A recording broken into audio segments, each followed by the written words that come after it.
Assalomu alaykum hurmatli tinglovchilar. Sharof Rashidov nomidagi Samarqand davlat universiteti intellektual tizimlar va kompyuter texnologiyalari fakulteti kompyuter ilmlari va texnologiyalari fanlari kafedrasi. Bugungi mavzumiz matrisalar va ular ustida amallar.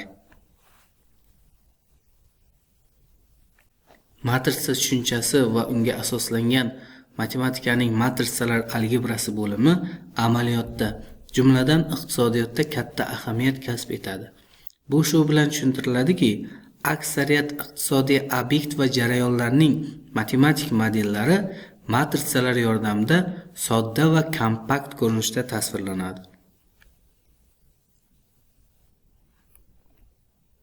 Birinchi ta'rif. Matrica deb m-ta satr va n-ta ustunga ega bo'lgan qavslar ichiga olingan to'rtburchakli sonlar jadvaliga aytiladi. Matrisalar lotin alifbosining bosh harflari bilan belgilanadi.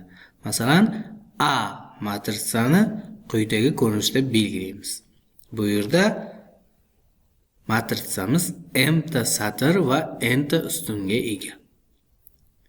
Yoki soddaroq misol sifatida B matrisani qaraylik. B matrisamiz 3 ta satr va 3 ta ustundan iborat. Matrisani tashkil qilgan sonlar uning elementlari deyiladi. Matrisalar o'lchami m kara n kabi yoziladi. Matrisaning eng-chi satr, j-chi ustun kesishmasidagi element a, i, j kabi belgilanadi. Demak, A3-4 3-chi satr va 4-chi ustun kesishmasida joylashgan elementdir. Amaliy masala qaraylik. Aytaylik, quyidagi jadvalda iqtisodiyotning tarmoqlari bo'yicha resurslarning taqsimlanishi berilgan bo'lsin.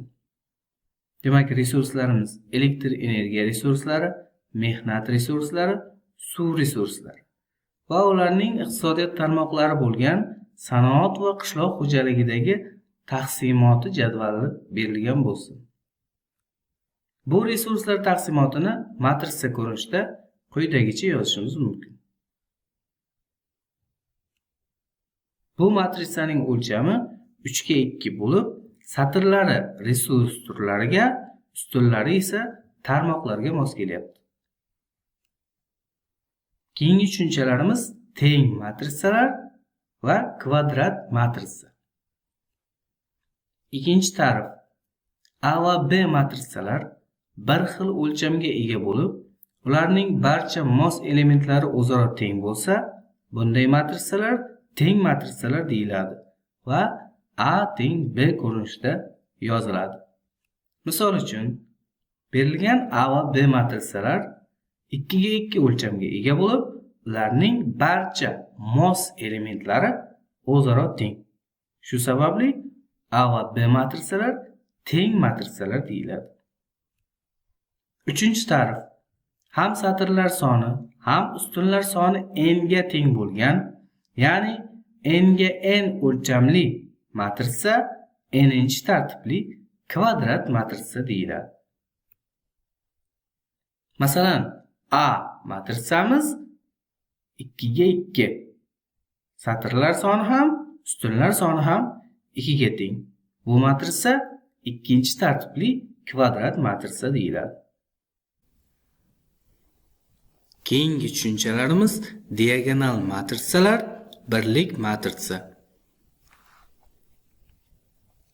5-chi ta'rif.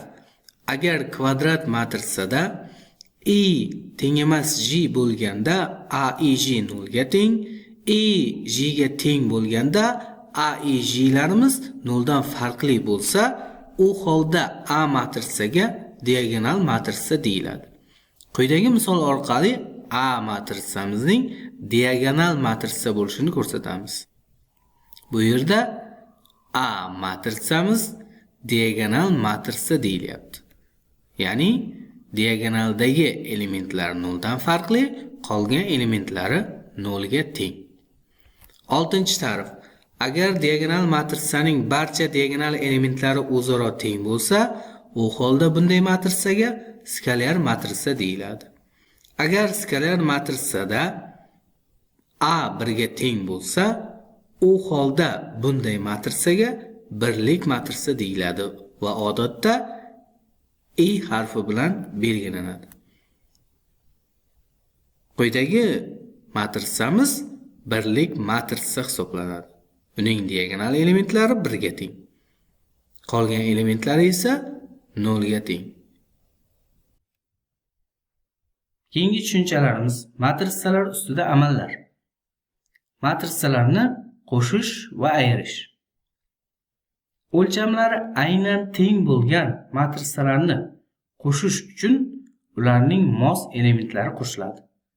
Xuddi shunday, o'lchamlari aynan teng bo'lgan matrisalarni ayirish uchun ularning mos elementlarini ayiramiz. Ikkinchi misol. Quyidagi matrisalarning yig'indisini va ayirmasini toping. Bizga A matrisa va B matrisa berilgan bo'lsin. A matrisamizning o'lchami 2 ga 3. Xuddi shunday, B matrisamizning o'lchami ham 2 ga 3.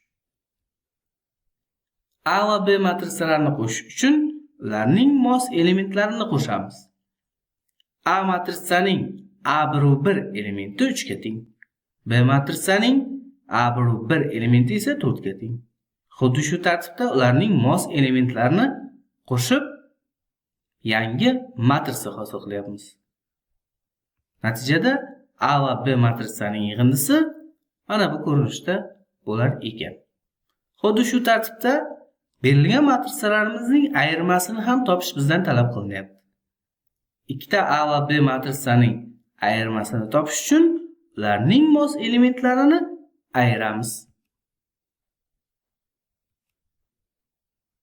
Ko'rib turganingizdek, bu yerda ham A va B matrisalarining mos elementlarini ayirmasidan yangi matrisa tuzilmoqda. Demak, natijamiz quyidagi ko'rinishni olyapti. Keyingi tushunchamiz matrisani songa ko'paytirish. Bizga berilgan matrisani biror haqiqiy lambda songa ko'paytirish uchun bu sonni matrisaning har bir elementiga ko'paytirib chiqamiz. Uchinchi misol. Quyidagi A matrisani lambda barobar 2 soniga ko'paytiring. Demak, bizga A matrisa berilgan, uning o'lchami 3 ga 2. Elementlari 2, 3, 8, 2, 7, 6. Demak, bu matrisamizning har bir elementini 2 ga ko'paytirib 2A matrisani hosil qilamiz. Demak, mana lambda A barobar 2A va uning har bir elementini 2 ga ko'paytirdik. Natijada 2A matrisamiz hosil bo'ldi. Yana bitta amaliy masala qaraylik. Demak, berilgan amaliy masalamizda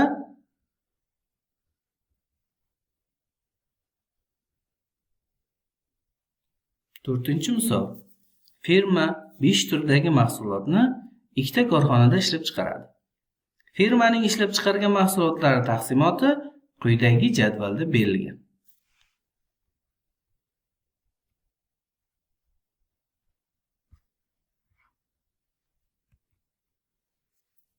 Demak, birinchi ustunida mahsulot turlari, ya'ni birinchi korxonada ishlab chiqarilgan mahsulotlar miqdori, ikkinchi korxonada ishlab chiqarilgan mahsulotlarini 5 ta mahsulot turi bo'yicha taqsimlanishini quyidagi jadvalda ko'ryapmiz.